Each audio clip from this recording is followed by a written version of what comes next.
Hello, we are back after well over a month of people travelling, people being rather ill and not being able to speak. So we've, taken a slightly longer Christmas break than anticipated, but here we are nevertheless. I mean, if it's not apparent to anyone that listens to us, we're definitely not in the same country. No, we were for a while, but things didn't happen as planned, and now we're not in the same country, and the sporting world has gone mad. We take a month off, and everything happens. And none of you can keep hold of your managers. Nobody can win a football match unless you're Arsenal, although they didn't either. And it's all chaos. So it almost came to a point where we needed to do a daily podcast. There was that much happening. It was like we just need to keep jumping on, and we're not even recording. It's like I can't even think where we left things, but it's all kicked off again, hasn't it? We left things where the world was quite stable. Lando Norris was world champion. You had a manager. Chelsea had a manager that wasn't a child. And Chelsea's manager's gone, hasn't they?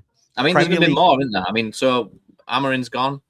Maresca's walked out by the sounds of it. Yes. It looks like Thomas Frank will be sacked any moment between now and the next couple of weeks. I mean, West Ham haven't sacked a manager for a bit, so there's a good chance he'll get the sack. Forest haven't sacked a manager for a few weeks, so he's probably on the chopping block. So there's probably 4 or 5 still to go before the end of the season. So you've missed one. Reported by Sky News this morning, Palace are considering sacking Glasner, whatever he's called, however you pronounce his name. They're considering sacking him? Yes. So I'm guessing after his outburst yesterday, where basically he said something about they've abandoned him over the Gay sale. Sky News reported this morning that they're apparently considering sacking him. Well, it's not just that. It looks like they're trying to sell Mateta as well. I mean, you can't always a great idea. Midway through the season and expect your manager to go, yeah, that's all right. Yeah, no problem. Sell our best centre half and our only striker.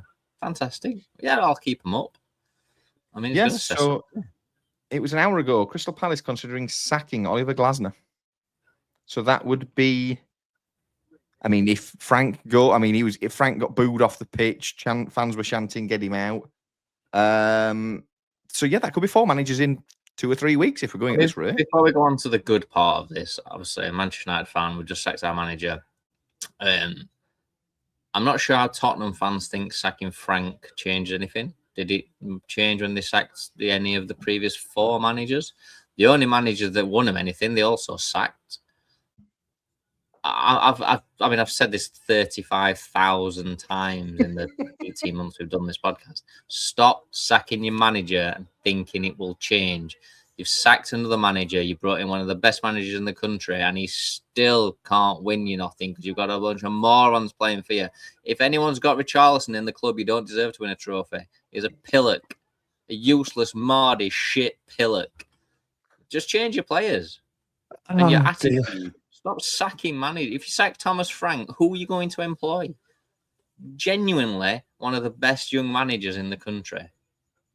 And you've given him what? 6? Not even 6 months. What's he had? 4? 5? What? And you expect him to? I'm not sure what he was turning around because the club won a trophy. I'm not sure what you do, but I'm totally. The manager merry-go-round is just at an all-time level of stupidity, isn't it? It's quite funny that it's taken you less than 4 minutes to use that phrase, and that is the title of the episode that I wrote before we came on air. Manager merry-go-round madness. It is. I mean, like I say, I support a club where we are now in full swing of managerial merry-go-round. Again, I sat here and said we should never have sacked Ten Hag because the problems weren't at Ten Hag's door. I'm not saying Ten Hag was the manager for us, but there was no point sacking him. I still say that was the case. I don't know why we sacked Amorim when we have. The club had nothing to play for. We had 1 game left in the FA Cup, but with all due respect, the chances of us going on and winning that were very slim. Why put Fletcher in for the FA Cup? Why not let Amorim at least play Brighton in the FA Cup? And if he proceeds to beat Brighton, then let him stay until there's nothing to play for. I just don't get what the 14 months of Amorim been there has achieved for us and why we've decided to sack him now and not the end of the season. It just makes no sense to me at all. I don't know why we sacked Ten Hag, but because he wasn't the problem. I don't know why we sacked Amorim, because although he was playing some very different tactics, we were starting to improve and starting to see signs of things coming around a little bit, and then we sack him. So now we're going to start again. We've still got players there that played for Jose Mourinho. In fact, we've probably still got players there that played for the manager before him. And we expect things to be different. You've had that many managers at this point. I can't tell you who came when who. I mean, since Ten Hag left, you've technically had who signed 5. Luke Shaw? Ferguson?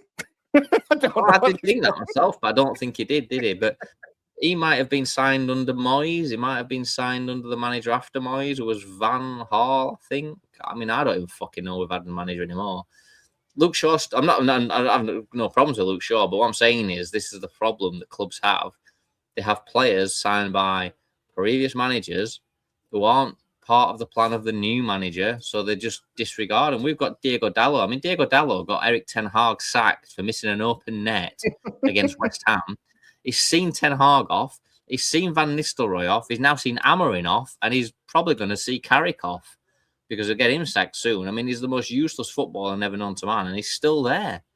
You can't have I mean, yesterday, he broke through on the City defence and went to play a 5-yard pass to Ahmad. It went out for a goal kick. You can't legislate for that. I do find utterly ridiculous, though. Ten Hag left your club in October 2024, which is 14 months ago, roughly, give or take. You've had 4 managers in that time. Yeah, it's crazy. It's absolute. We've had Ruud van Nistelrooy, Amorim, Darren Fletcher, and now Michael Carrick. And since Alex Ferguson left in May 2013, officially listed as managers, you've now had 1, 2, 3, 4, 12. 5, 6, 7, 8, 9, 10, 11, 12. 12 managers. And Carrick is only interim, so number 13 will be here by the summer. Yeah. So you had 1 manager in 30 years, whatever it was, and you've now will have had 13 in 13 years. I mean, if you can plot a graph of our performances and our results from Ferguson leaving, every time a manager gets sacked, the line will move further down. We get worse. And that's because of the merry-go-round that is. You can't just keep moving the manager on and expecting things to change. Arsenal stuck with Arteta. The first 2 seasons at Arsenal, Arteta was shit. And Arsenal was shit. I mean, after the start of second season, they were bottom after 3 games and they lost them all. But if you look at Arsenal now, there's a clear plan. There's a clear way of playing. They've got youth players coming through that know how to play. There's a structure, a tactical knowledge. They've worked on a team and a club through one manager. And when things weren't going right, they got the players out and got the players in they wanted. If there's a clearer example than Arsenal, someone please find me of why you don't keep moving your manager on. It doesn't come in. And I don't particularly think Arteta's a great manager, but he's stuck there and he's got his plan across and it works. And they're working as a club. And it means we're going to have predicted something right, mainly because every other club in the country's imploding, but Arsenal are going to win the Premier League. Well, I did right. Arsenal have always had an excuse, haven't they, as to why they don't win the league. It was always we came up against a great City side, or we came up against a brilliant Liverpool side. They've literally come up against no one now. I mean, they even managed to not win it when Leicester won it. You know, did they come up against a great Leicester side, Jamie Vardy and that Cartos German? That was about it. But this season they've almost come up against nobody. But then drawing yesterday, I almost think, are they really going to not win this title? And then who are they going to blame? Who have they come up against? I mean, at this point, if they don't win the league, they never will. Let's be honest, if you can't win this Premier League season, you never will. I mean, I thought they played quite well yesterday, but they only got a point. And I'm looking at it thinking, if they stumble here, I mean, I'm not sure who can catch them because nobody else seems to be able to put more than one win together. It would almost be they would win the title by default because they'd be the only team capable of getting to the points tally that they've already got. Because I don't think anyone else can get to their points tally now. So, but it's like if they do stumble and they were to not win this title, I'm not sure where they go or what they do.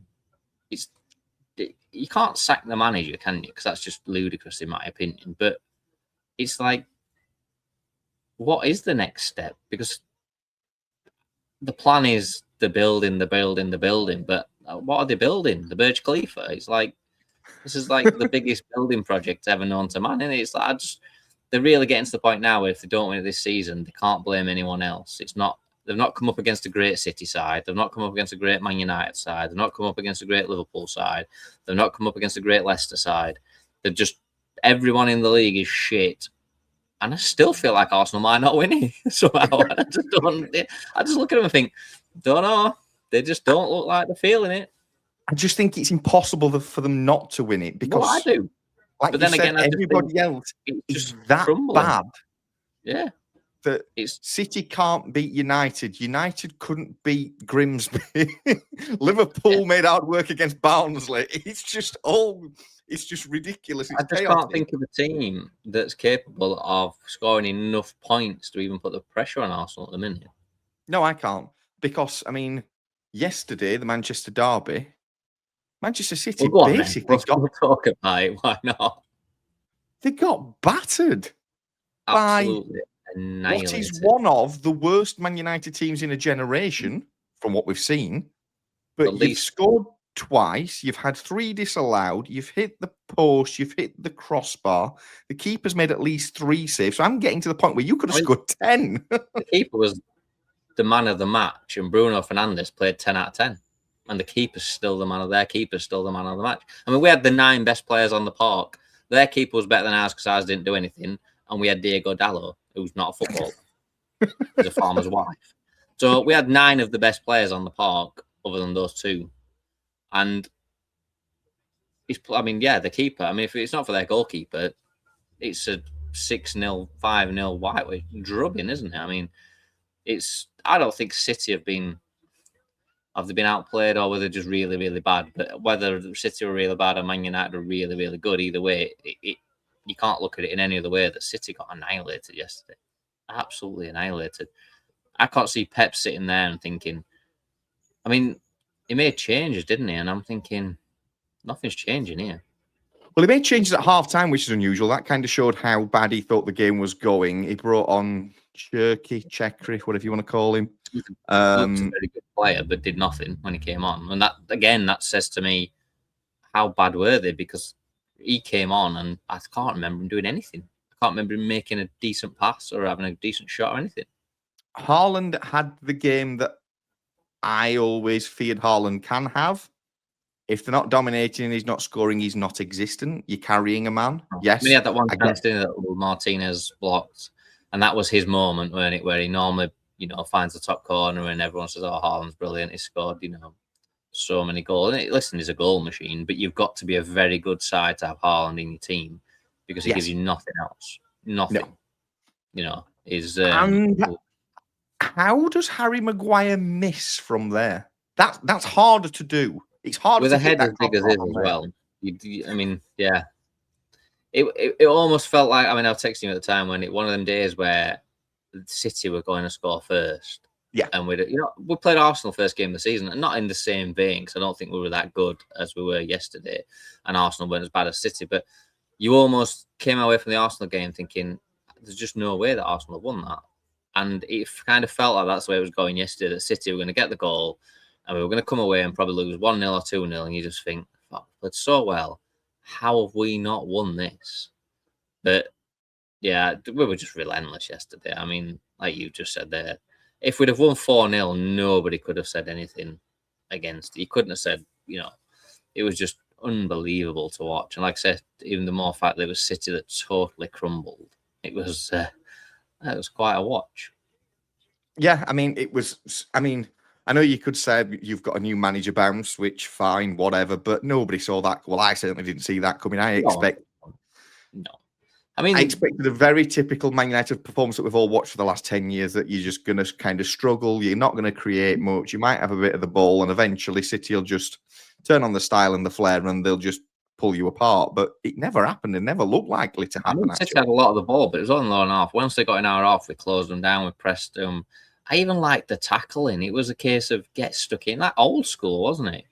Yeah, it had more of a proper derby feel. It showed a bit of bit of that passion that a player needs to have in a football game like that. Don't go into it and be defeated when you go into. As soon as they got the first 2 or 3 tackles, we kicked lumps out of them. I thought it just set a precedent to them that they were there to take them on. And I thought every time they tried to do anything, we were first to every ball, we won every second header. And when we broke, we were frightening, absolutely frightening. And Embuemo, when he plays in that role where he were like just, obviously it was a striker, but he played sort of inside of each channel. And then Ahmad and people, I mean, I thought Dorgu played well as well.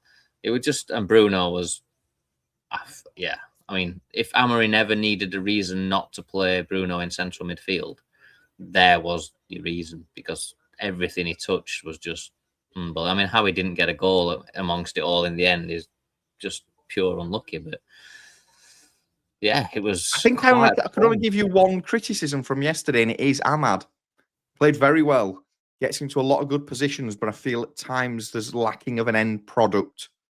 Yeah, well, he's not where it should be something good, and it just isn't. Is it? But he's one of them play. I mean, I think it was a perfect game for him yesterday because his endeavour and his work rate was miles better than someone like Doku, who didn't do anything at all. So yeah, it's probably a perfect game for him. Probably in a game more against the lower sides, we do struggle because he doesn't have that real quality on the ball. He sort of likes a game where he's the underdog, I think, because that's where he shines a bit more, rather than a team where you think you're going to take it to him. I don't think he has that. Not Mo Salah, is he, or some Eden Hazard, where he can change a game with a moment of brilliance. But yeah, like I said, the only player for me that lets it down is Diego Dallo, because he's fucking useless.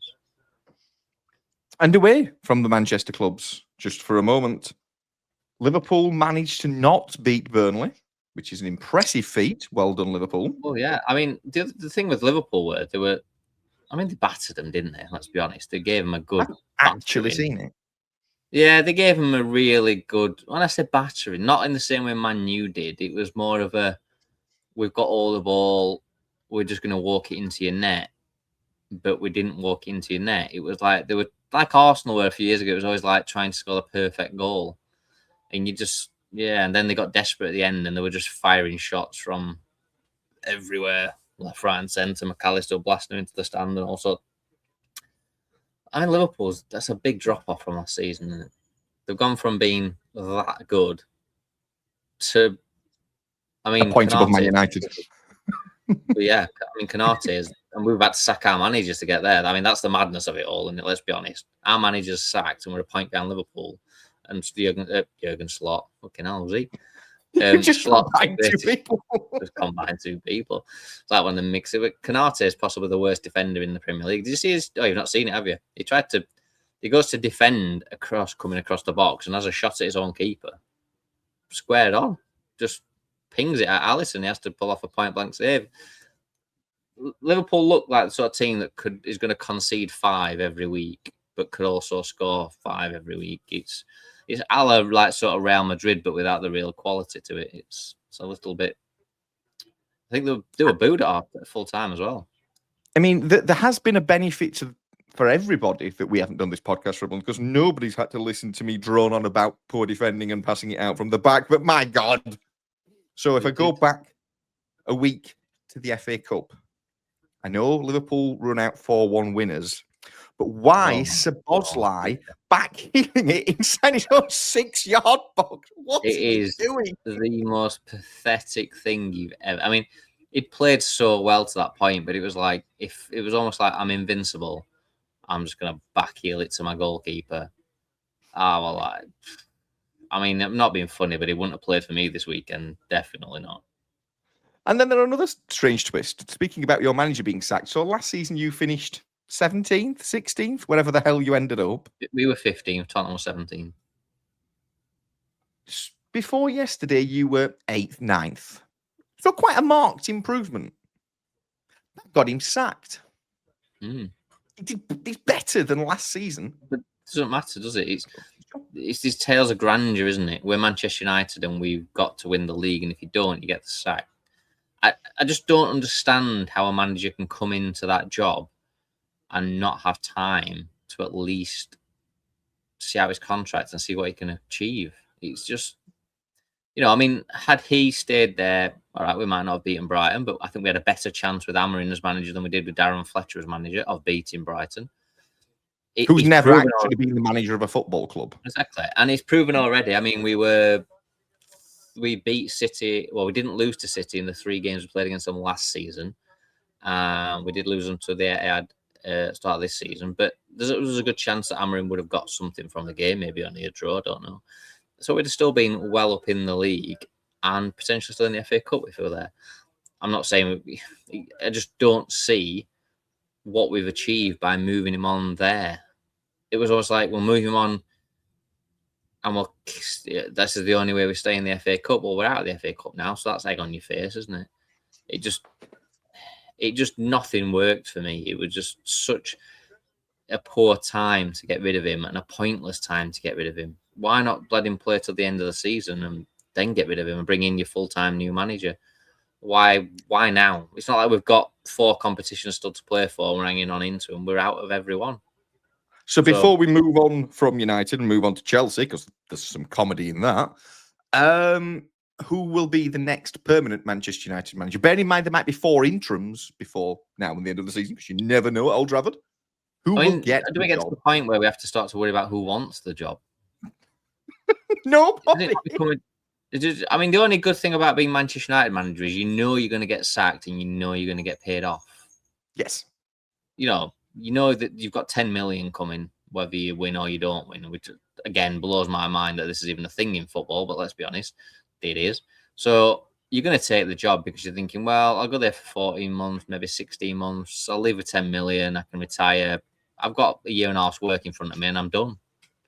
So I suppose most people looking at it like that are thinking, well, I'll throw my name in the hat. Yeah, I mean, I will. I mean, for me, I'd have to go and get Unai Emery. Would I take Glasner? Is that just a hype from being around Palace? Is he really that good? I don't know. He looks a decent manager. He looks like he knows what he's doing. Palace will play good football. I mean, for me, Tottenham can sack Thomas Frank. I'll take Thomas Frank every day of the week. I think he's brilliant. So they can sack him and we'll have him. This is what you should start doing between you and Tottenham. You've all had that many managers. You just keep swapping. Have them both for like a year. Mourinho, haven't we? We've both had when Pochettino nearly come to us. I'll take Thomas Frank. Yeah, they can if they want to sack him next week, get him signed. I mean, the concerning thing for me is Thomas Tuchel's available in the summer, Gareth Southgate's available in the summer, and Carlo Ancelotti's available in the summer. And I've got nothing against Carlo Ancelotti, but I don't know why we're going to bring in a 79-year-old manager thinking that's going to change his future. I mean, is he going to be there in 5 years' time to rebuild the squad and put things into place? I mean, I'm like, you can't bring Carlo Ancelotti in. You might as well bring Fergie back. And not against him. I don't want Tuchel and I don't want Southgate because Southgate's a moron, but there's nothing wrong with Ancelotti if we got him 10 years ago. But if he comes in today, he might not see the season out before he collapses and kills and gone. I mean, to be fair to him, he's only 66. Is he? Yes. Shit, football management ages you. 66? There's no way he's 66. Yes, he is. So he's not as old as you think, but I get the principle. Future, is he? If you give him a 4-year deal, he's 70. I mean, it's just not the way forward for me. We need. I'm not saying we need a young manager or not, but we need somebody that's got at least a future in the game, and not looking for his pension. I can't see Ancelotti coming to United and starting to learn a new style of management. I was going to, build this new squad. It's just not going to happen. He's going to come in for a year or two and he's going to leave. And we're going to be back round to this, right, we need a manager now to build for the future again. So you've said who you'd like to get it. Who do you actually think will get it? Oh, Gareth Southgate will get it because it's just my luck. And this sports podcast will be the shittest podcast in the world because I won't be talking about football. No, it won't. It'll be amazing because this smile will be there for months until he gets Southgate's bound to get it in there. He's just bound to. His best mate's there as assistant manager. His other best mate runs the club. It's just nailed on that fucker comes. Please, if there is a God. I just couldn't be happy or excited about it if he came. I mean, even if he won his first 10 games, I just wouldn't do nothing for me. I just can't look at that face in our dugout and listen to that voice week in, week out. I just hope somebody snaps him up before we get a chance to. I hope Tottenham employ him. It's just yeah. I just can't. No, I can't fall for it that he's any good. He isn't. But yeah, it was concerning that they say his assistant on. I thought they're just lining everything up here, aren't they? Moving on from Manchester United, but sticking with the same theme of length of contracts. Chelsea have a new manager, Liam Rossini. He's Have been we ever taken done a on. podcast where Chelsea don't have a new manager? Fair Don't point. they have one every week? Pretty much every Sunday they set a new one on, don't they? This is where I'm going with this. So he's been set on with a 6-year contract. 6 years. Bearing in mind, in the last 6 years, they have had 1, 2, 3, 4, 5, 6, 7, 8, 8 managers in the last 6 years, including interims. How do they think the next one is going to last 6 years? Who's sat down and gone, right, we need a new manager, so let's give him a 6-year deal. Why not start at 2? Seems reasonable. I'm with the idea of a 6-year deal if there was ever any principle that said that would survive, that he would survive. Yes, exactly, yeah. The problem with Amorim for me was United should have come out and backed him and said to him, right, he's here for 5 years. If you don't like playing for him, there's the door, pack your little bags and go and run off and play for somebody else. But they won't do that because they're scared that someone's going to leave, that they actually want, or someone's going to leave for less money than they get for it. So they'll get rid of the manager, bring another manager in, and that's the way they do it. If you're going to give a manager a 6-year deal, I'm fine with that. But he stays for 6 years and you back him for 6 years. And when the players say they don't like playing for him or he's lost the dressing room and all this shit, you just say, well, who's he lost? Who don't like him? Leave. Bye-bye. Catch her, go and play for pissing some other German side or something. They don't do it. So what's the point? You might as well give him a 2-week contract. You might as well just run it. It might be a rolling deal Sunday to Sunday. We'll sign you again every Sunday. What is the point? Exactly. Because they did it with the players, didn't they? To spread out the fee so they could pay 100 million for them and they could break it down over 6. Well, they haven't paid nothing for Rosinia. So why have they given him a 6-year deal? No idea. What does it? The only person who gains from this is Liam Rosinia, because when they sack him, they'll have to pay him 5.5 years' money. I mean, and bearing in mind, if I go back in Chelsea's history, which I'm currently doing as we speak, I mean, Mourinho weren't even there for 6 years, were he?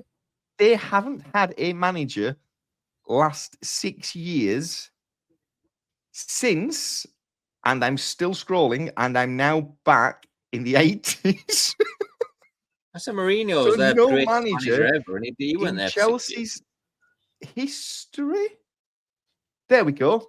So, the last man to do a 6-year stint as Chelsea Football Club manager was Dave Sexton in 1967 to 1974. Wow.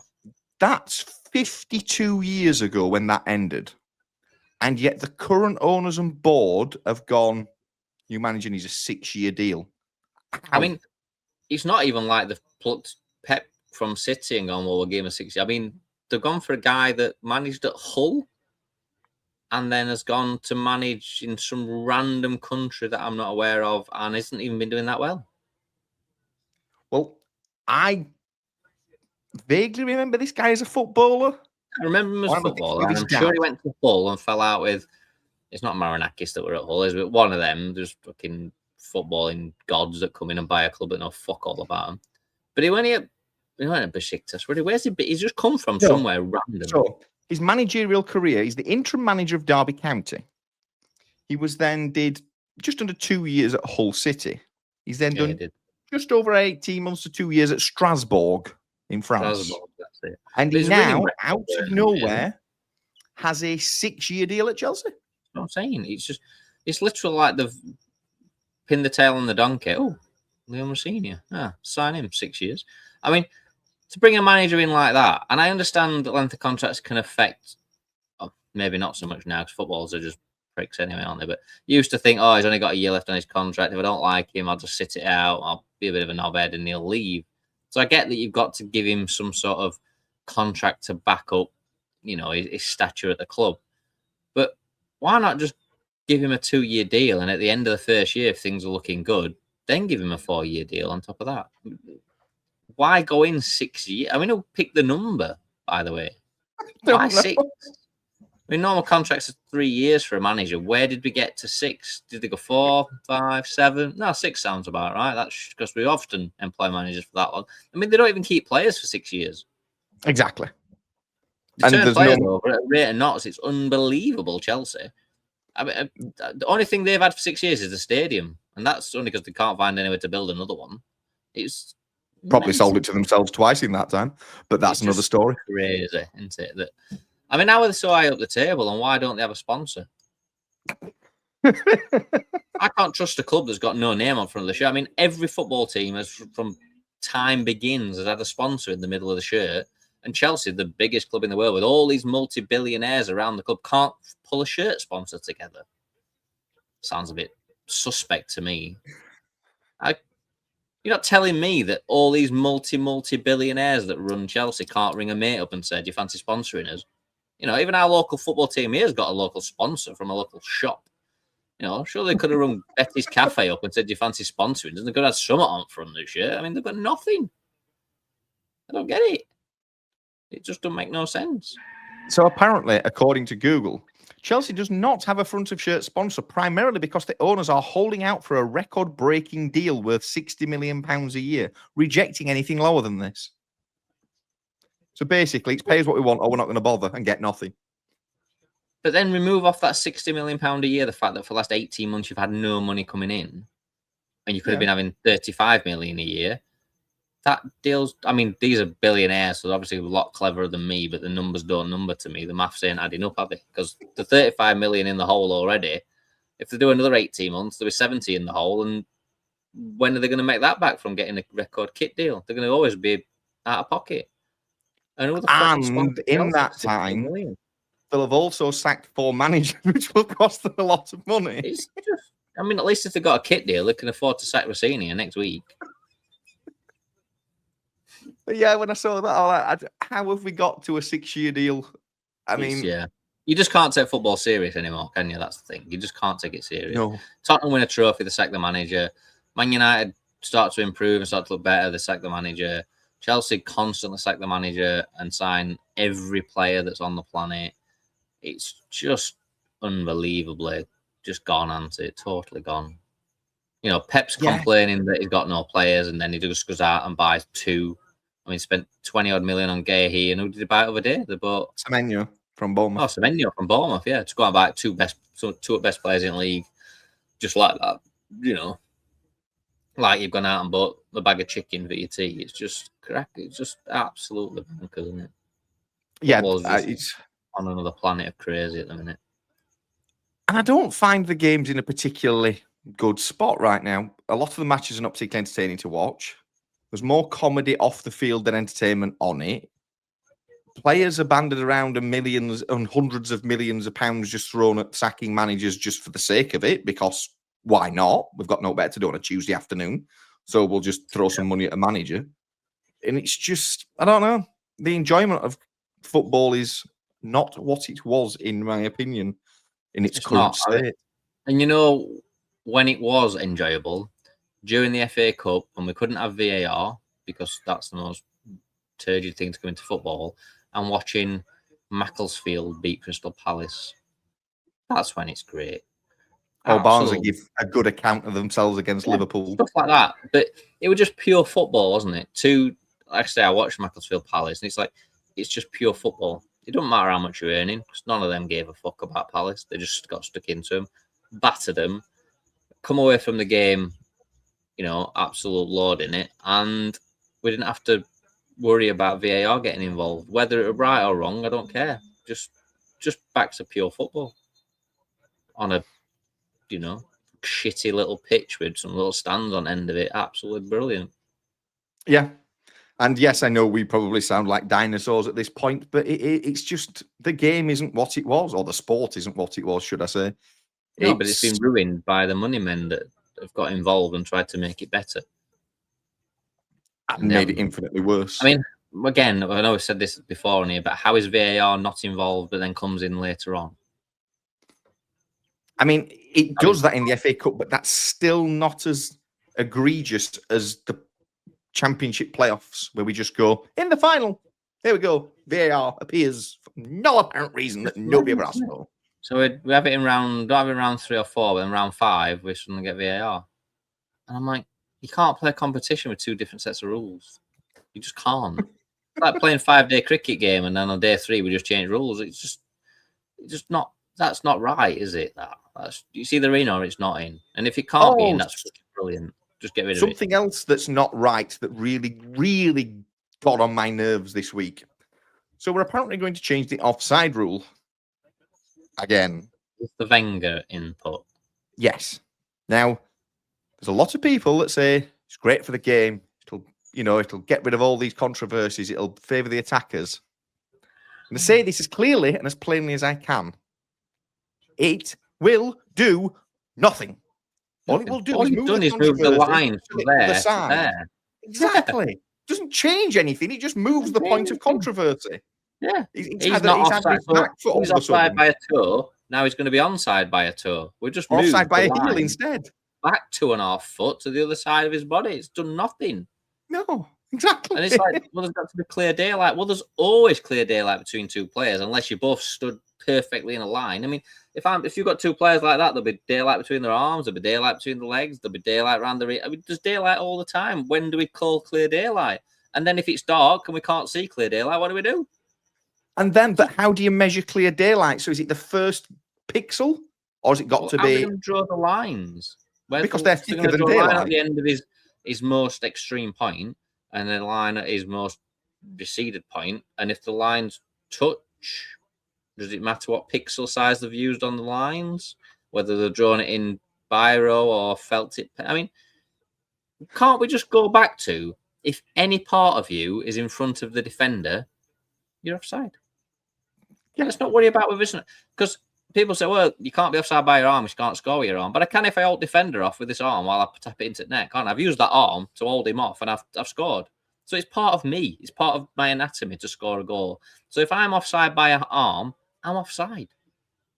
Just have it done with. But no, we're going to move it to the other end of the body part. Is he involved?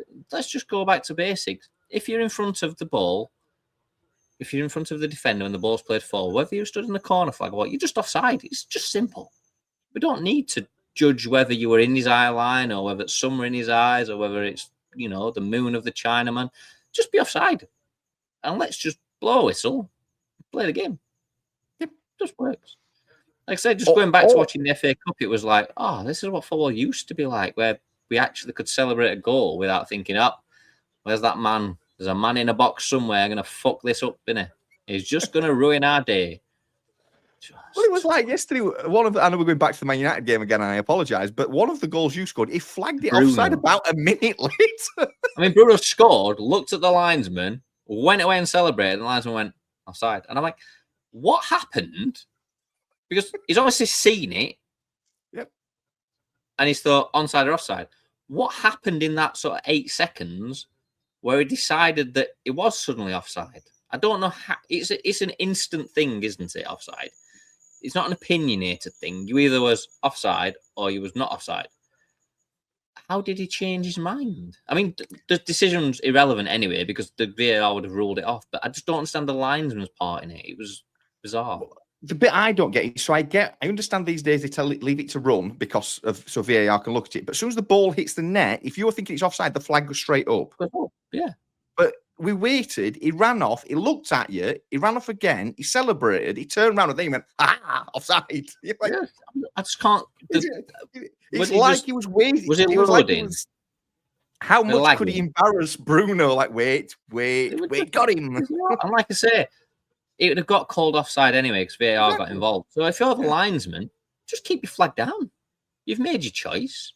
Either put it up straight away or just keep your arms down because VAR starts. I mean, what's the point in linesman anyway anymore? I've no idea. Literally. Giving corners. VAR's going to do corners and VAR's going to do offside. What's the linesman going to do? I don't know. Carry a flag. I mean, he's just an extra wage on the wage bill every week. 2 of them. Just get rid of them. Yeah. There's no point, is there? There's just literally no point in a linesman. I mean, they don't control throw-ins because they set throw-ins from 50 yards away from it.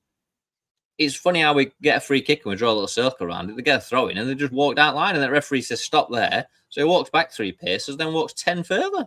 And I'm like, I mean, it weren't the Man U game. I can't think what game I was watching yesterday. The ball hits the linesman as it goes out of play, and he flags for a throw in.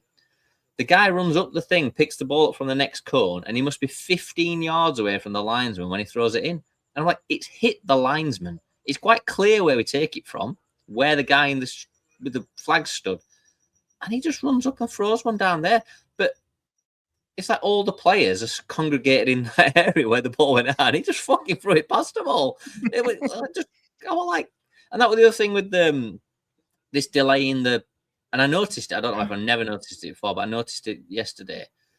You delay the move, don't you? So the linesman doesn't flag offside. You go through and you play it out. Well, it happened yesterday that we went through and the shot and the keeper saved it, but they flagged it offside. So the keeper threw the ball out to his defender, who put the ball on the floor, nowhere near it took, and took the free kick. But the player who'd gone through, who knew he was offside but has to play on because there's the new runner, was now out of the game. It was 15, 20 yards behind the ball, and they'd played on from a spot further up the pitch. So because of this rule, had they just flagged him offside, they'd have stopped and dropped back in. He ran through on goal. He was now out of the game. So they were technically down to 10 men for that attack because he'd been told he's got to go and tap it into net anyway. And I'm like, does no one see this? This is just ludicrous. Just don't work at all. It's all ludicrous, and what we've actually proved is we've had a month off and we've come back and we're still as miserable as ever. So moving More on angry than ever. I've got a month's worth of anger to get out in one episode. It's mental. Moving on from football, I saw something quite funny this morning from the Formula One world. Ferrari have started the season how they mean to go on. They put out a social media post this morning that says, "Built in the dark, driven in the light." Built in the dark? Built in the dark? Yes, and to prove I am not making this up, I shall hold it to the camera. The words won't be very clear, but there it is. Built in the dark, driven in the light. Stop building Formula One cars in the dark. Is that not Bane's line out of Batman? They're not gone like, you know, comic book hero here. He says something about I was born in the dark and something like that, doesn't he? I mean, why would you build a car in the dark? The only time you don't want to be building, I mean, especially Ferrari for Johnson, the only time you don't want to be building it is when the lights are not on. Imagine that. Somebody passed me a spanner. What are you? Can't see you. Somebody put lights on. No, it'll make a great promo if we build it in the dark. Brilliant, this. I mean, Ferrari with 15 wheels at wing on front. I didn't think Ferrari last season could get any better. We had the wet seat. We had the just ignoring Lewis. Oh, so I don't think we even recorded at that point. Lewis Hamilton, the final race of the season, gave him all this big speech and they all just ignored him. Yeah, they like, did. Are you still there? They were like, oh, sorry, we were just talking. Yeah. Other set of it looked like a 4-year-old's built a Lego car, won't it? You know, there's all bits which is in the wrong place. We've not even started the season. They haven't launched the car and they've come out with it's been built in the dark.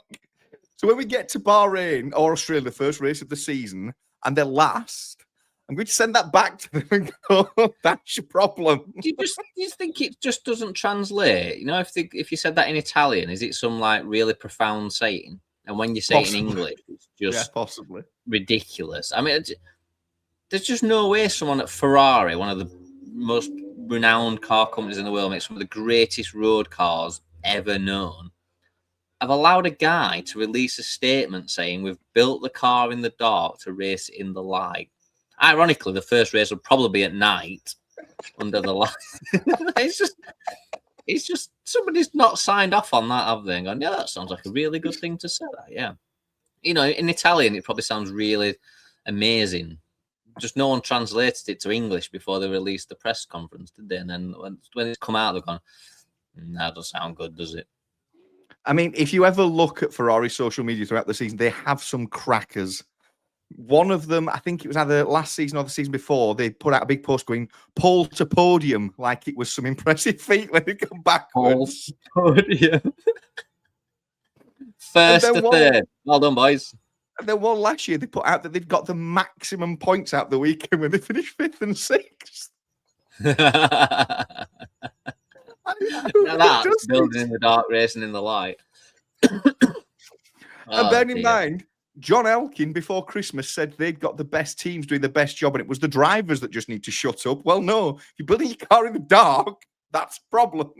You need to pay your electricity bill and turn lights on because this is a problem. I mean, they're just the team that, I mean, they are the team that keeps on giving, aren't they? They really are.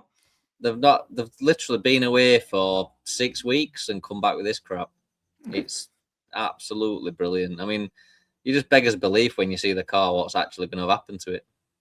But the thing is, when they reveal that car, it's going to be revealed for the whole company because nobody's ever seen it. Nobody's ever seen it. We've been working under infrared lighting for the last, say, 18 months.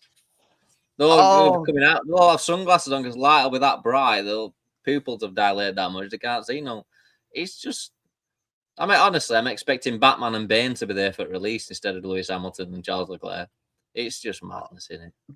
But Lewis Hamilton has had some good news in the last 2 days. What? He's not racing for Ferrari anymore. His race engineer isn't going to be there anymore. They've moved him. He's been moved to another part of the job, another part of the company. I hope it's making cups of tea and coffee because he's freaking useless at what he was doing. Driver Academy, I think, or something. But yeah, so Hamilton will get a new race engineer because the last one was one of the most incompetent men on the face of the planet.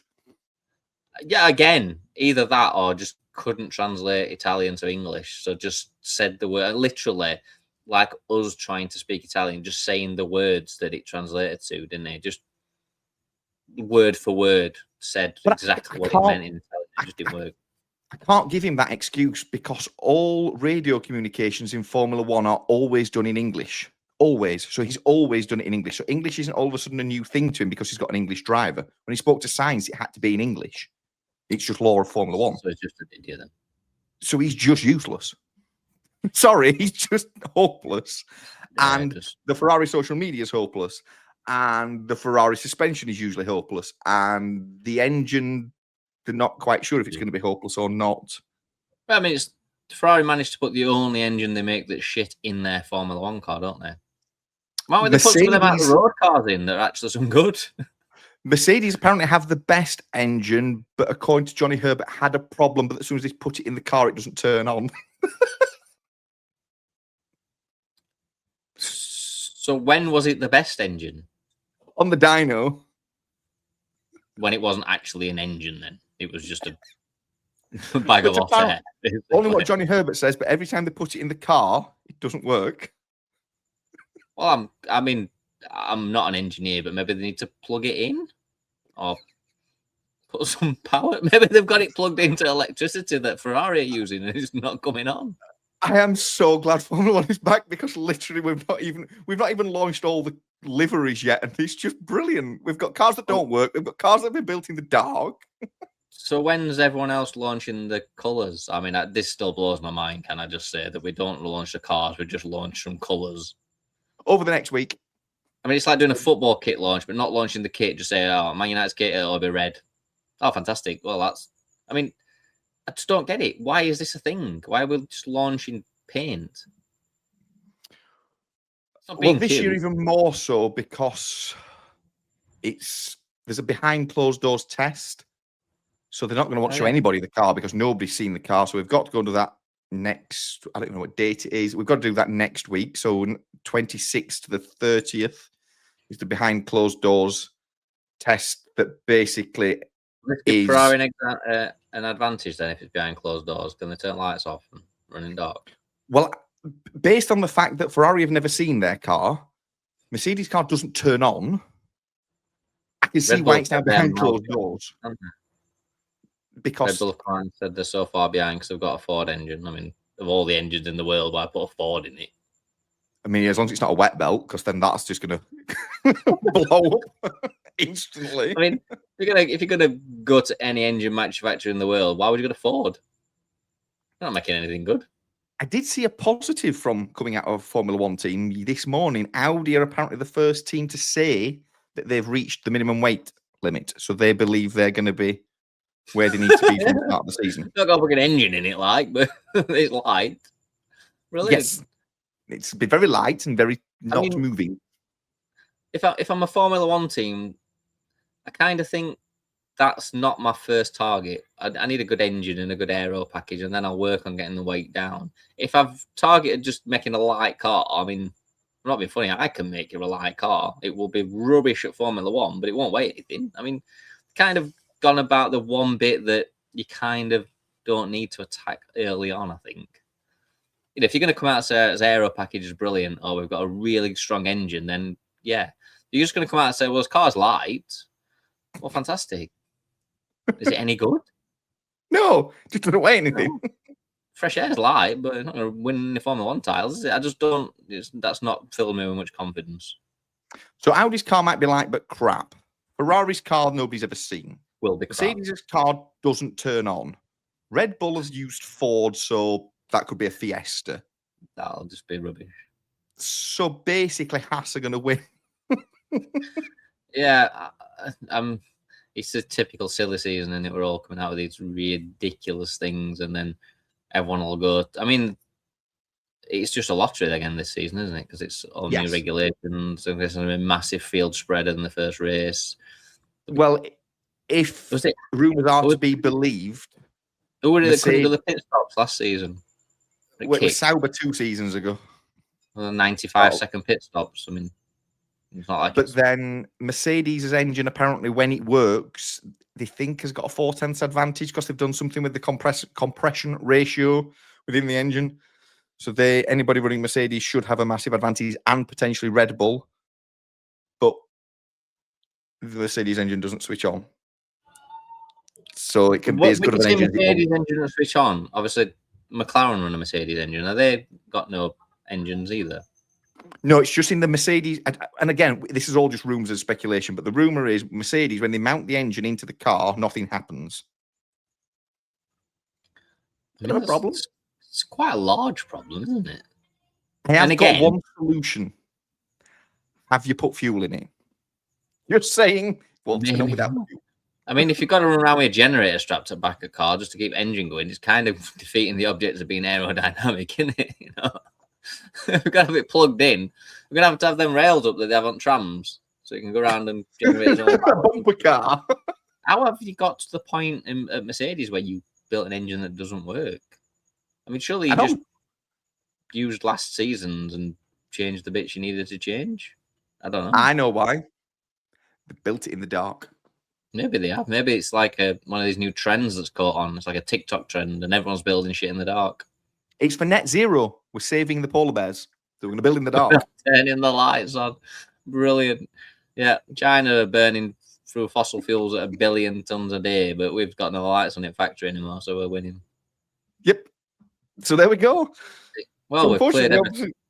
We've sorted the world out. We've put the world to rights again. Fantastic. We have.